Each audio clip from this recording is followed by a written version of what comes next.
Are you helping your partner, your spouse, to heal? Or are you hindering the process? Are you hurting them, in fact, while they're trying to heal? Ooh, what a question. What a series of questions. Are you helping the person you say you love to heal from the stuff that has happened that still hurts them? In this video, we call in this blind spot number 6. If you haven't gotten blind spots 1 through 5, please get them because it all works together. This is probably one of the most significant blind spots I found with couples when it comes to how they grow their love life, how they grow their relationship. It is a blind spot of isolating yourself from the other person's wounds. Ooh, yeah, let's talk about that. Hey, I'm Rod Harrison. I'm a marriage coach and a relationships expert. I love, it is my absolute joy. I get amped every time I meet with, have sessions with my clients who are couples who are really doing great things, amazing things. I'm so proud of their successes. I was just talking to one of my clients.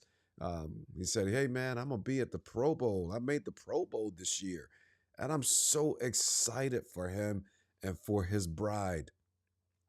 And I celebrate their success. But the reason they're working with me is because they're having challenges in their relationship and they want to be as successful relationally as they are professionally. And if you're one of those people who are trying to figure out how can I succeed in my love life while I'm trying to succeed in my livelihood, we might need to talk and let's see if we can help you grow in that space as well. That would be my honor. All right, now let's get back to the topic at hand, the subject at hand. We're talking about the blind spot of isolating ourselves from our our partner's pain, just sort of putting it on them, because we all come to our relationships with some real needs, with some hurts, with some pains, with some wounds, and we call it trauma.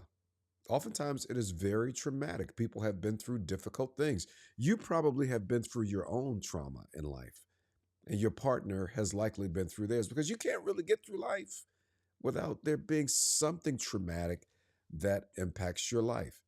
And so, oftentimes, when people come into when we come into relationships with one another, we like all of the fluff and the stuff and the beauty and you my girl, and yeah, I'm down with you, and all of that, and it's good and it's cool and it's the way it's supposed to go. But then we start seeing signs that something is a little bit, it's a lot. And oftentimes I hear people say things like, "Hey, you need to get some help with that. You really need to get some help with that because you're wearing me out. That's too much for me. I can't handle that. Why are you like that?" And what they're saying is, you go take care of that and then come back and let's keep going. But why are they with you if they got to get better by themselves? Why are you with them if you got to get better by yourself? Wouldn't it be powerful, ideal, if we could help each other heal? So my story is, Sherry and I, we've been married now for going on, was 34 years. I can't even believe it. Like we, I don't look like I've been with nobody that long. You know what I'm saying? Uh, but we've been together for a long time, and a few years before we even got married, and we both came together with some serious wounds from the past, from upbringing and things that happened along the way in our lives. And what we discovered is that if we invested in each other's healing, we could be we could be a power couple. We could make a huge difference. We could become the best versions of ourselves. I was talking to a therapist, and they said, we want to talk to you about one of your clients who, they said you should talk to our coach because he knows our story. He knows what we've been through. He knows where we've been. And you should probably talk to him. I said to these therapists, I said, "Oh, By the way, if you can help them focus on each other's healing, they'll be just fine. The therapist turned around and said to me, um, what did you just say to me? What did you, I don't understand what you're saying.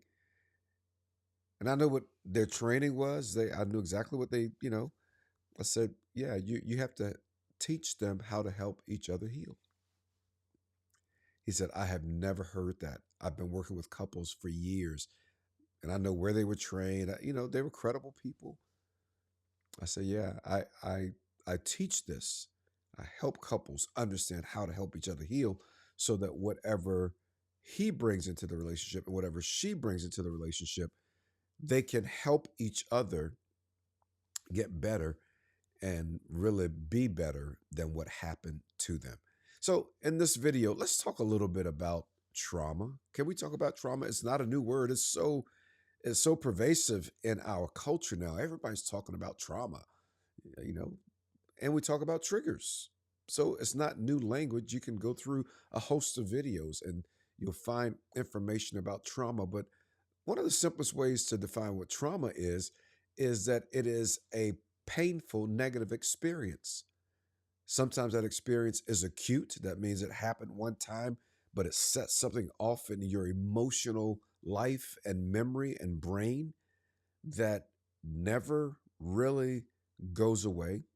Sometimes that trauma can be chronic. It can be ongoing. Like if you were neglected in your upbringing, or if you were abused in your upbringing, or abused along the way in life, right? That's chronic. That's a chronic situation. It's traumatizing. I talk about how poverty is part of the whole slate of experiences that we call ACE. From the ACE study, we call adverse childhood experiences. People go through traumatic things, and we bring that trauma experience with us, and then we can be triggered by one another. We can be triggered by one another, which is really simply to say that we do things that cause the memory and our emotions to feel so present and real now, as though the thing that happened 5, 10, 20, 15 years ago is happening again now. That's what a trigger does. And so I want to ask the question once more: are you helping your partner, or are you hurting them, or are you hindering their healing? And I want to tell you, if you get these principles today for how you can help your spouse, your partner heal, listen, the sky is going to be the absolute limit for your relationship and for the impact that you can have together. And if you have children, you'll be able to help them be their absolute best selves as well. God has a plan for you. Can I just throw that out to you? God has a plan for you, and it includes your healing. And if He brought the two of you together, guess what? He wants to use the two of you to help each other heal. All right. Let me share something with you. I got a free resource before we get into some of the principles, but this is going to help you in your relationship life. It is a free couples course: how to fix the biggest communication problems in your relationship. Wouldn't you like to fix your communication problem? I have yet to work with a couple in all of my many years of coaching couples. I've yet to work with a couple that didn't, often in the first one or two sentences, say, our biggest problem is our communication. And I've put together a free course for you to help you learn how to communicate and connect in a way that can change the game for you. Yep, it's free. Just click on the link in the description. It'll take you right to it. And in a matter of days, you could literally begin to transform how you relate to one another. Now, you got to do what's in the course, but if you do it, you will get the transformation. All right. So make sure that you check that out. Let's get back to the subject at hand. We're talking about this big blind spot of isolating ourselves from our spouse's pain, from what hurt them. There's a great story in the Bible. You might know the story of the Good Samaritan. And the story goes like this. I'm going to give it to you in brief, but there's a man who was going from Jerusalem to Jericho. And the story is that he falls into the hands of robbers. These dudes beat him down, leave him on the ground, left for dead. Down the hill comes a priest. The priest looks at him lying on the ground. He's like, "Hey, I can't do nothing for you." He goes to the other side of the street and keeps on going. This is a man of God. This is a guy who intercedes for people. Like he's supposed to help people connect with God, but he leaves the beat down dude lying on the street. Not long after the priest walks away, a Levite comes along. A Levite is like an assistant to the priest. He's supposed to help him in the temple. You know, in the Christian church, we might call him like a, you know, a deacon. He's supposed to help people. He comes, he's like, too bad for you. That, you know, that's rough, you know, but I got to get home. He keeps going. Then comes this guy from a whole nother town. He's not religious. He don't have a background, you know, in this town. And he's from Samaria. And the Jewish people and the Samaritans, they don't get along. They don't like each other. They got beef. He sees this guy lying on the ground and he begins to care for him and bandage his wounds. The Bible says he bandages his wounds. And that word wounds in the Bible is the word trauma in the Greek. Yep, it's the word trauma. In the original language of the New Testament, it's the word trauma. We get the word trauma from there. He was wounded. What is trauma? It is a wounding. It means to be broken and shattered. Have you ever been broken and shattered? Have you ever felt like your life was coming unglued? Have you ever had something happen to you that left you distraught, wounded, beat down? Another word is to be in a rut or to be worn down or worn out. You get the picture. Is your spouse someone who has been wounded? Have you been wounded yourself? The likelihood of us getting through life without being wounded is not very high. Yeah, it's just not very high. That wounding can be emotional. It can be, as I mentioned earlier, neglect. It can be abandonment. It can be abuse. It can be poverty. It can be, somebody could have been in a horrible car accident, but they still have the memories of it. And once in a while, they may hear something or see something or smell something that brings back all the memories. That's what being triggered is. And what has wounded you or your spouse? And if you've been wounded along the way, wouldn't you like for your spouse to care for your wound?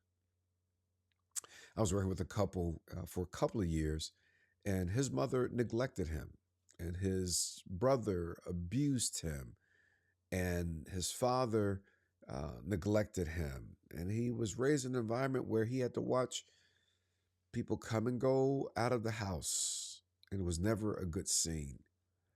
He saw a lot of infidelity, and he tried to say to his wife how much that hurt him and how much he needed from her. And she could never quite get it. She just never quite got it. She never quite got it. And so when he discovered that she had been unfaithful to him, it sent him in a horrible tailspin. And I said to his wife, I said, you can really help him. We all make mistakes. You made a mistake. We all make mistakes. You can recover from this, but you can help him heal, and he can help you heal. But you gotta pay attention to the fact that this is a huge trigger for him, and it sends him to a place that's not good for him. Her response was essentially, he needs to get over it. I said I was sorry, and I'm moving on. That didn't help. Are y'all tracking with me here? I'm just telling you real life challenges that people have. And I don't want you to miss, we got a new book coming out on infidelity and the impact of it and how couples can heal from it. So make sure that you get it. But let's talk about how you can help your spouse heal, how you can be a part of their healing journey. Let me give you 4 simple principles, 4 things you can do. Just care. That's one, just care. You hear the word empathy. Show some empathy. Show some empathy. Just care when they tell you their story. And sometimes your spouse is afraid to tell you what they've been through because they're not sure if you can handle it. If they tell you, like, show you care, like, I hate that that happened to you. I'm really sorry that that happened to you. That breaks my heart that you've been carrying that you've been dealing with that. Just care. Be empathic. Be patient with them. That's a big deal. Be patient with them. Show some kindness. This is all part of caring, right? This is the first principle, right? Show some care. Stop, pause the presses, stop everything, and zero in and let them know, oh, did you just say, oh my goodness, that's what happened? I'm sorry. I'm here for you. How can I be here with you through this? Right? So just care. That's the first thing. I shouldn't even have to say that.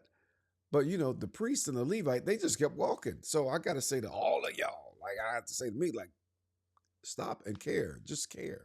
All right. First principle. Secondly, find out the thing that helps them and do that. Find out the thing that helps them when they're in pain or when the memories or when stuff is going off on the inside with them. Like find out what it is and what they need and do that. You'd be amazed. Like my wife once said to me, she said, can you tuck me in at night? I was like, tuck you in, baby. We grown. We got babies we used to tuck in. You need me to tuck you in? She's like, yeah, given my family story, my grandparents used to tuck me and my sister in the bed. And it just feels good. I was like, okay, I don't understand. By the way, you ain't even got to understand. Stop tripping. Just like do that. So I had to learn that at night, part of our evening routine, I would just kind of be there, tuck her in, put the covers on her. You know what I'm saying? But y'all hate on me for my love game. Don't hate on me. That's why we've been together so long. That's why we got a great marriage. Strong. You know what I'm saying? Because I found out what was needed and I began doing that. Find out what they need and do that. Pray with your spouse. Pray with your spouse. Pray for your spouse. Maybe you're not religious or spiritual. You can pray fast. Like, hey, I pray that God will help you. Boom, prayer. That's a prayer. I pray God will help you. I'm asking God to help you. Pray for your spouse. Pray with your spouse. If you are into the faith, I follow Christ. I'm big on prayer. I know God answers prayer, right? I've seen the miracles. I've seen him heal me. I've seen him heal her, my bride. I've seen God heal other couples from amazing things, right? You'd be amazed at how powerful prayer can be. Pray for your spouse. Pray with your spouse. And finally, invest in the helpful resources that they need, right? Like coaching could change the game. So many of my clients tell me, hey, coaching has changed my life. My spouse has been a vital part of my healing journey, my helping me get better, right? You're going to have to invest something, some resource. Coaching could be it. Coaching could be it, right? But whatever the resource is that you need, get the resource, spend the money. Like, don't be cheap with your spouse. Invest in their healing. Invest in their healing. And you know what that's going to make you for investing in your spouse's healing? It's going to make you an amazing spouse. It's going to give you a tremendously strong bond, like unbreakable, because they know that you're there for them, that you care about the pain that they have carried. And sometimes that pain, by the way, happened inside the marriage. Don't act like you don't have any need to help with the healing process. So I often say to couples, especially when there's been infidelity, and somebody will say, "Well, my spouse said they forgive me," and I have to remind them that forgiveness is only one side of the coin. Forgiveness is great. Forgiveness is amazing. Forgiveness is important. Forgiveness often helps the one who has been shattered, wounded, traumatized. But Forgiveness is not the only side of the coin. Every coin's got two sides, and there must also be an investment in the healing process and the resources for healing. So, how's your spouse healing on your watch? Are they getting better because they're with you? I sure hope so. And I want to tell you, you got what it takes and you got the assignment so you can help them heal. You don't have to be the doctor. You don't have to be the coach. You don't have to be the whole solution, but you can be a powerful part of the solution. Hey, I'm Rod Harrison. I'm so glad we were here together. Make sure that you like and subscribe. Help us to reach as many couples as possible. We're getting so close. Help us cross over the 1,000 subscriber mark so that we can begin to really get out there and help couples. Hey, if you got something out of this, hit me up in the comments. Let me know. If you got a question, drop it in there. I'll do my best to answer it. I'm glad you were here. I look forward to seeing you in the next video.